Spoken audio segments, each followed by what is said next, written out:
মাত্র ৬০ টাকার একটি ফানুস এত সুন্দর সাজানো গোছানো কোটি টাকার প্রতিষ্ঠানকে বিনাশ করে দিল এক নিমেষেই। ২০২৪ সালকে বাই বলার জন্য এবং ২০২৫ সালকে ওয়েলকাম বলার জন্য এই প্রতিষ্ঠানটা পুরা সাজানো হয়েছিল বেলুন এবং কাঁচা ফুল দিয়ে। কারণ এখানে অনুষ্ঠান ছিল হ্যাপি নিউ ইয়ার 1 জানুয়ারিতে। তো আমাদের কেকে মেকওভারের পিছনে কিন্তু 2টা গার্মেন্টস আছে। এই গার্মেন্টসের স্টাফরা মেকআপের জন্য বুকিং করা হয়েছিল এবং ওই দিন আমার বার্থডেও ছিল। তো সকালবেলা আমরা সবাই জানি গার্মেন্টসের অনুষ্ঠান শুরু হয় সকাল 8টা থেকে 9টার ভিতরে। তো আমাদের যে ক্লায়েন্টগুলি বুকিং করেছিল তারা আসবে সকাল 6টায়।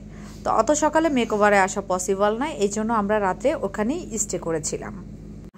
আপনারা যে দেখতেছেন আগুনটা দাউ দাউ করে জ্বলতেছে, এটা ঘটনা ঘটেছে রাত 3:11-তে।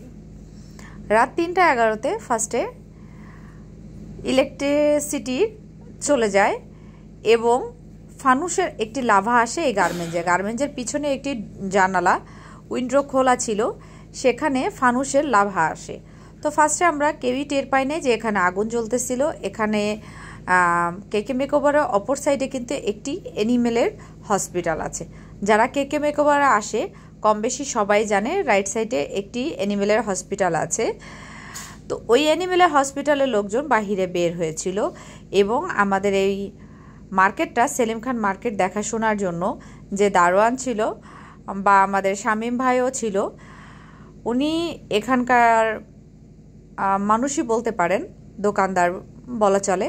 তো সবাই মিলে যখন বাহিরে বের হয়েছে তখন দেখেছে যে গার্মেন্টসটাতে আগুন ধরেছে। তো তখন চিল্লাচিল্লিতে আমরা সবাই বাহিরে বের হয়ে গেলাম। ভিতরে আবরার ঘুমিয়েছিল, তাকে টেনে উঠালাম। ফায়ার সার্ভিস আসলো। যখন পুরো আগুনের ধোঁয়াগুলি বের হয়ে গেল তখন ফায়ার সার্ভিসের গাড়ি এসেছিল, বাট গাড়িতে পানি ছিল না। পিছনে শাহালি মাজারের সাথেই, মানে মেকওভারের অপর সাইডে যে শাহালি মাজার থেকে যে পাইপ দিয়ে পানি নেওয়া হয়। তো দেখুন পানি বন্ধ করার পরেও গার্মেন্টসটার ভিতরে কতটা ক্ষত দেখা যাচ্ছে। এখানে পানি পুরা ফেব্রিক্স ভিজে গিয়েছে, অনেক ফেব্রিক্স পুড়ে গিয়েছে। যখন আগুন জ্বলতেছিল তখন কিন্তু আমরা শর্ট সার্কিট বা মেন মিটার যেগুলি বলা হয় সবই অফ করা হয়েছে। এই যে টেবিলগুলি পুড়ে গিয়েছে। সামান্য একটু বিনোদনের জন্য অপর মানুষের কোটি কোটি টাকা লস করে কোনো লাভ নেই, আমার যেটা মনে হয়।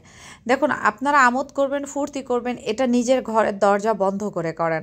আজকে একটি প্রতিষ্ঠানের দেখুন কোটি কোটি টাকা লস হয়েছে। আর শুধু এই প্রতিষ্ঠানটা যদি কিভাবে প্রতিষ্ঠানটা কত সুন্দর করে সাজানো হয়েছিল, এই প্রতিষ্ঠানটা এক সাইড থেকে আগুন ধরেছে, যদি সব সাইড থেকে ধরতো তাহলে পুরা মার্কেটটার নিচে 64টা দোকান আছে, যেটা কাঠের বোর্ডের দোকান।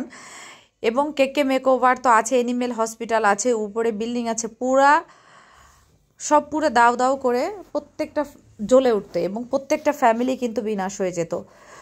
তো এই যে কেকে মেকওভারটা যে সাজানো হয়েছে, কেকে মেকওভারে কী কী লস হয়েছে সেটাও বলতেছি। এখানে সকালবেলা কাস্টমার 15 জন আসার কথা ছিল মেকআপের জন্য।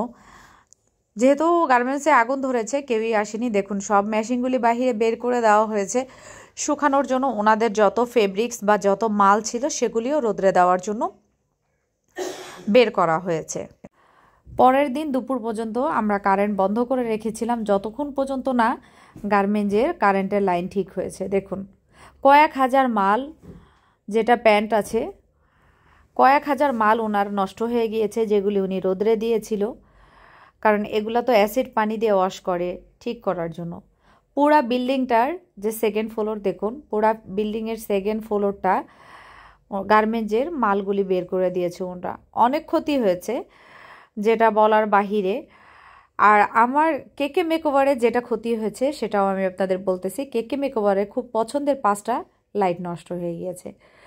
আপনারা সবাই জানেন কেকে মেকওভারে ডেকোরেশন হয়েছে মাত্র 2.5 মাস, তার মধ্যে এই লাইটটা তো পুরাটাই নষ্ট হয়ে গিয়েছে। গোলটা যেটা পাশা থেকে নেওয়া ছিল 15,000 টাকা, আর এই যে যেগুলি লাগানো আছে এগুলো 8,000 টাকা করে। এগুলো সাইডগুলি নষ্ট হয়ে গিয়েছে, মাঝখানটা ঠিক আছে, এবং করিডোরের লাইটটাও নষ্ট হয়ে গিয়েছে। যে টেবিলগুলিতে আগুন ধরেছিল সেই টেবিলগুলি কিন্তু বাহিরে বের করে দেওয়া হয়েছে। দেখুন গার্মেন্টসে কতটা ক্ষত হয়েছে, পুরা গার্মেন্টসটাই খালি করে ফেলেছে। পুরা গার্মেন্টসে কারেন্টের প্রবলেম হয়েছে।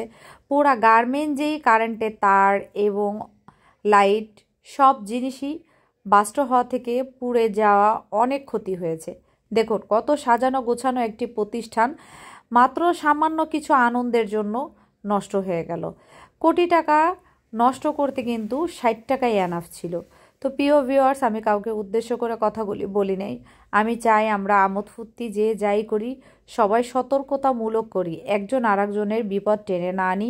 সামান্য কিছু খুশি সারা জীবনের কান্না এবং শত শত ফ্যামিলির কান্না। এই যে প্রতিষ্ঠানটা পুড়ে গেল, এটার ক্ষয়ক্ষতি কবে যাবে?